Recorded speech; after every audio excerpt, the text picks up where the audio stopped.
မင်္ဂလာပါဘူးစ်ကွန်မာတာလေးကိုတရုတ်ပြတာပေါ့နော်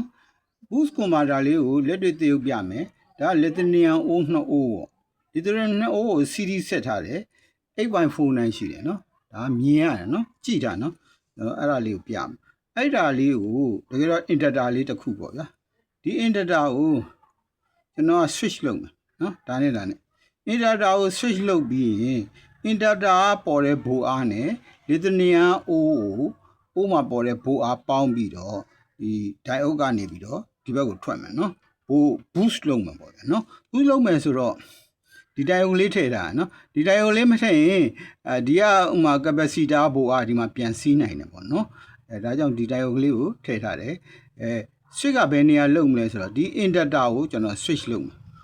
on လိုက်မယ်နော်on လိုက်တဲ့အခါမှာဒီ inverter မှာဒီနဲ့ဘိုးအားပေါ်မယ်ဒီမှာလဲ lithium အိုးပေါ်မယ်ဟုတ်လားပေါ်တဲ့အချိန်မှာဒီဟာအခု 8.49 ကနေပြီးတော့တစုံတစ်ခုတက်မယ်ပေါ့ဒါကျွန်တော်လက်နဲ့ switch လုပ်တာဟုတ်နော်အဲ့ဒါလက်တွေ့ပြမယ်အဲ့တော့ဒီဟာ peak detector သဘောပြ peak detector ဆို high voltage ကို DC high voltage ကိုကျွန်တော်ကcapacitor တွေကိုထည့်ပြီးတော့ဘိုးဖတ်တဲ့သဘောပေါ့နော်တကယ်တော့ capacitor တန်ဖိုးများရင်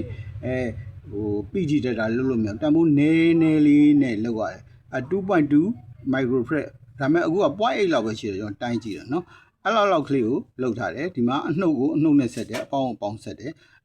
2.2 microfarad ကလေးကျွန်တော်ကဒီမှာ short လုပ်မယ်ဒီမှာဘိုးပိုလာမယ်နော်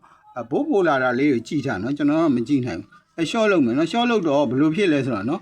ဒါကို FED နဲ့ဖြစ်ဖြစ် transfer နဲ့ short လုပ်တယ်နော်တကယ်တော့နော်ဒီ O ကိုကျွန်တော်က short လုပ်တယ်ဆိုတော့နားတယ်နော်အဲ့တော့မြန်လုပ်အောင်ပါကြည့်နေနော်အဲ့ဟိုဘိုးကိုကြည့်နေဒါ15 16တက်လာဒါ12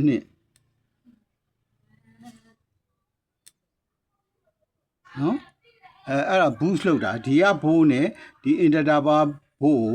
ပေါင်းပြီးတော့လုပ်တယ် DC ရဲ့ level ကျသွားတာဒီ